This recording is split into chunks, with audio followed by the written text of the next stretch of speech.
Well, hello dear viewers, welcome to Level Up Reviews. Today we review Ultima Underworld, The Stygian Abyss, the game that is first of its kind. Let's jam!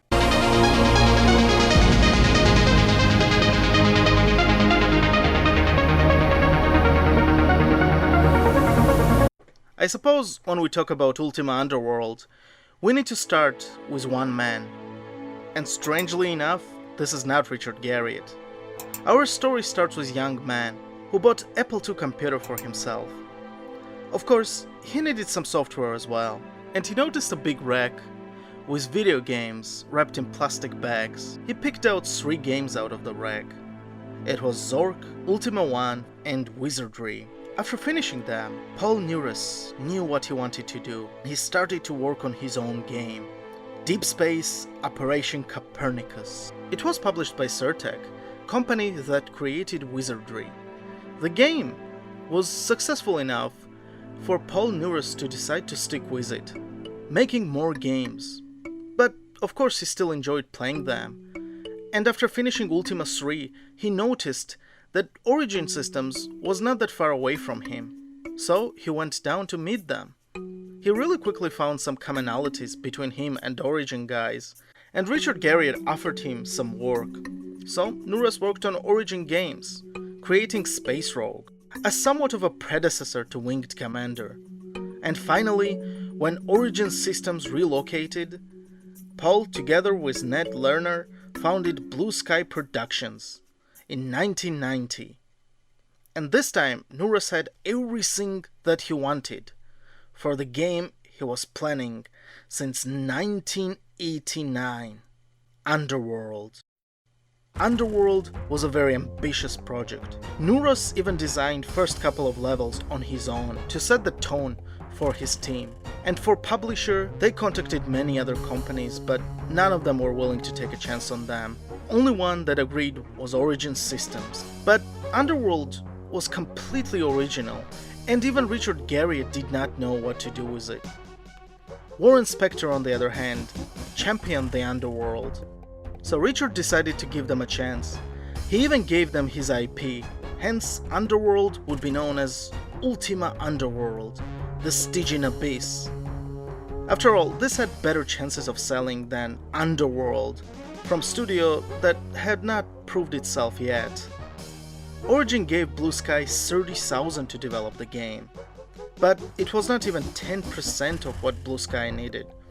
They spent $400,000. Of course, they were not quite so reckless. They were developing sequel to Maiden 92, which was a guaranteed success, so even if Ultima Underworld failed, the company would not. Although it would take serious damage. Ultima Underworld was inspired by Wizardry and Bard's Tale, but it would be more realistic and full 3D. Development started in early 1990, and finally game was released in March of 1992.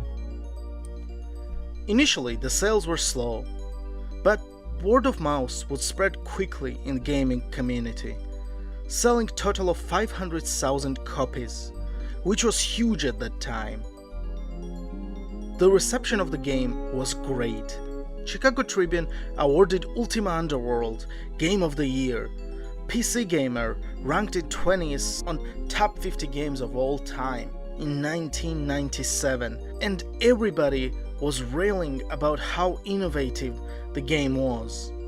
Only criticism of the game was the low frame rate, but honestly, from my perspective, it's not that bad, and they did not have technology to raise it anyway. Composers George Sanger and Dave Gavatt did a decent enough job on music.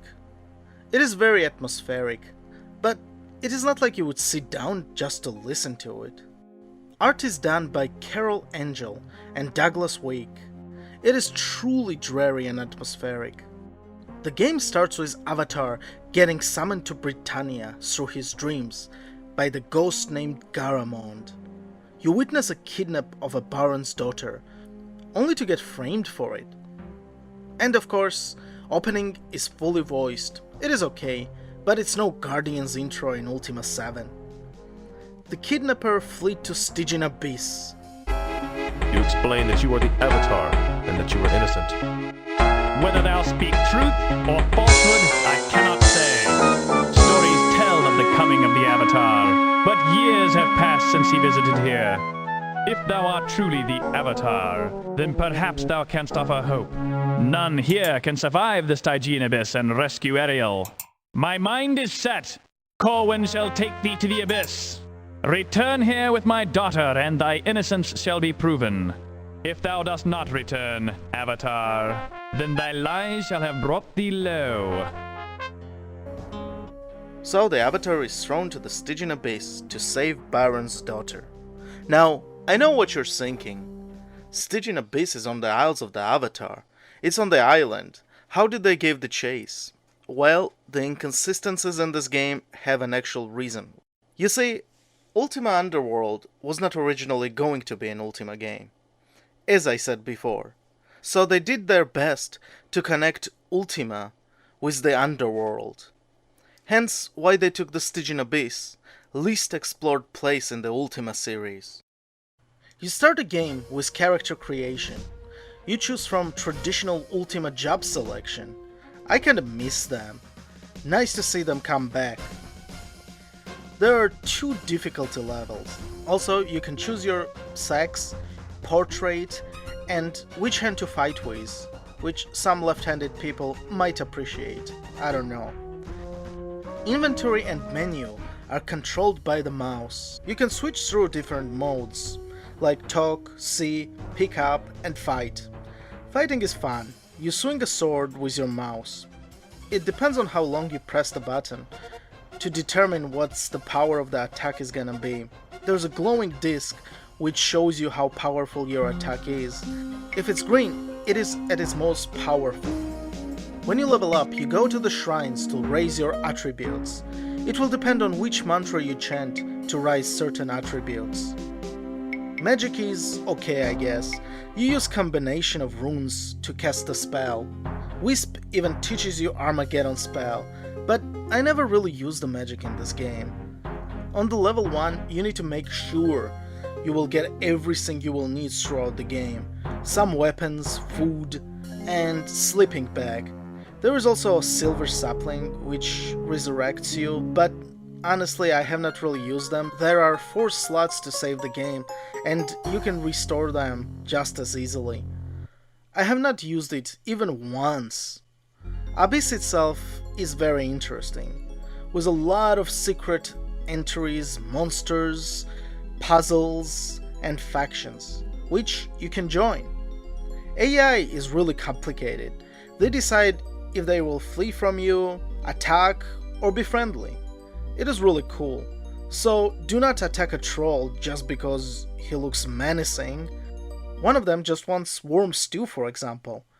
You find out that the Garamond, the ghost that summoned you, and his brother Tibal accidentally summoned a demon, Slasher of Veils. They manage to bound Slasher of Veils and contain him.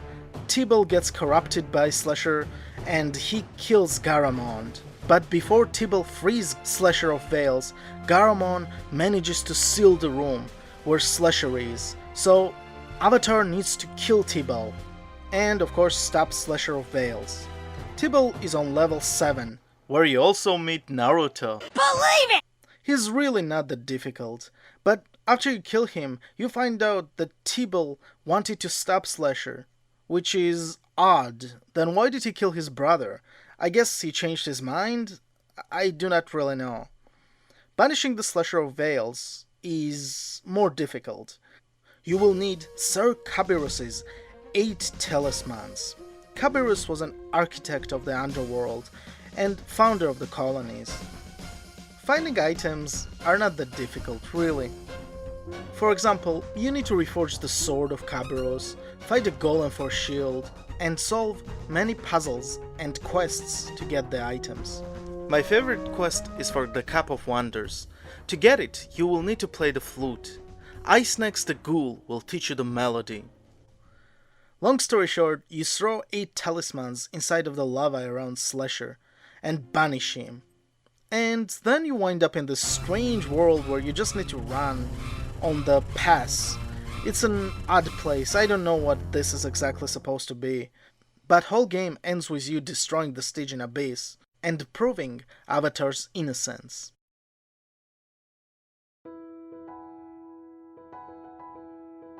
As I said before, Ultima Underworld The Stygian Abyss was first of its kind, a revolutionary game, and its influence is felt even today. It has inspired many games that came after. It's in IGN and GameSpy Hall of Fames. And without it, we would not have such games as Elder Scrolls or System Shock. Paul Neurath's risk-taking truly paid off, and it changed landscape of gaming world forever. But it is only a start.